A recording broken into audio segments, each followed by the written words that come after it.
Hi. All right, behind me we got a hay elevator. We're gonna turn it into a firewood elevator. Um, these things used to run off of just a normal PTO shaft. You'd hook up to a tractor, you'd turn it up. We're gonna take that off.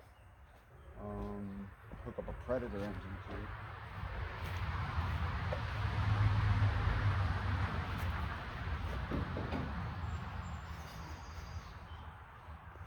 Pulley set up on there. Double pulley. That's on the jack shaft. Engine. Pulley on there. Harbor Freight Predator, can't go wrong. Um,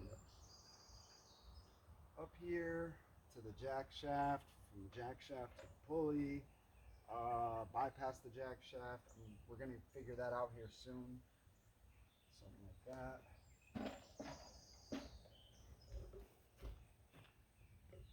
That's really gonna help out. All right. Working on making the motor mounts. It's gonna have to go on to here. Again, that's that. There you go. We're going to that. Just got a couple extra other things out here. Trying to figure out the actual size that we will need. I do have a bunch of spare belts. You never know. This is all just genuine redneck engineering at its finest. But the good thing is it usually works pretty damn good. But again, right there, got the first piece cut. Gonna go off of it, and two, this will hook up onto there. I believe we're looking to slide it back and forth, right, for adjustment. Bolt that onto there. Everything else gets welded. Nice little engine mount right here. Hooks up to the Predator, no problem. Actually came off of a Toro snowblower.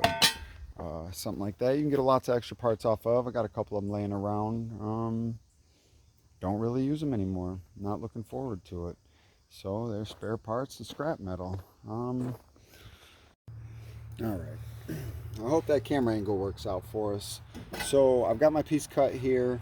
Like I said, we're gonna end up going with a engine mount that starts with the angle iron. We're gonna build off of that and come out onto this to hold that Predator engine out, get it in line with either the jack shaft or the actual shaft.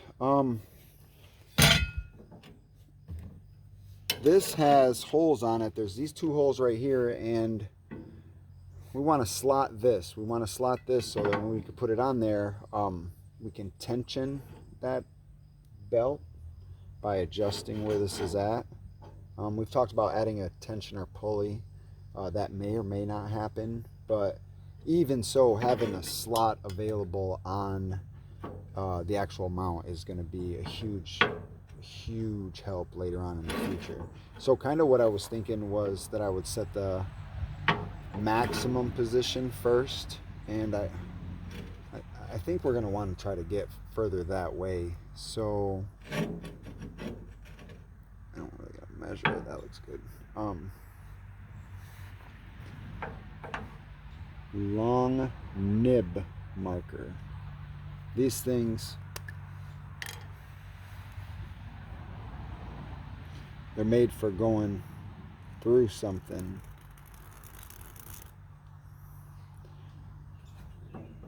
Kind of makes this process a little bit easier, especially since I don't feel like getting too dirty.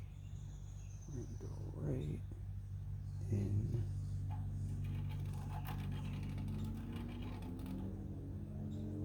Right in there. Just want to make sure that I got it in here.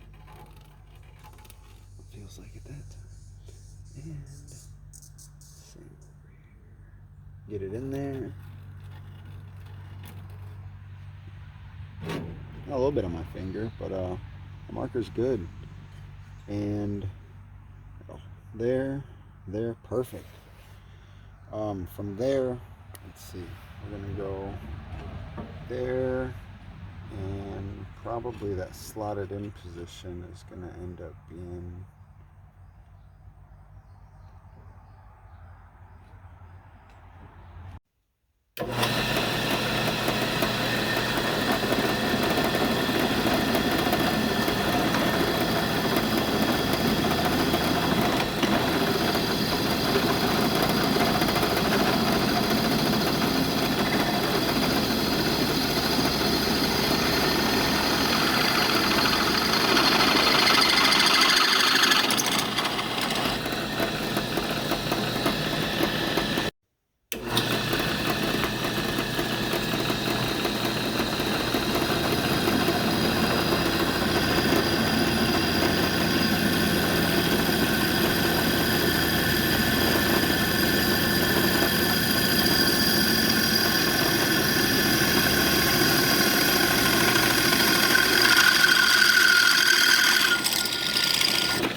back over here, got those slots on there. That's what our holes we're looking for. Get right onto them there. Maybe one there. That's more than enough room to tension an engine. Alright, time to put in work. Yeah, that's very reliable. This one's also reliable. Works really good. Gets real hot too. But we can go either way on that, but we're probably going to go with the other one.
Alright. Welded together, slotted. She's hot. That'll probably end up getting welded on there.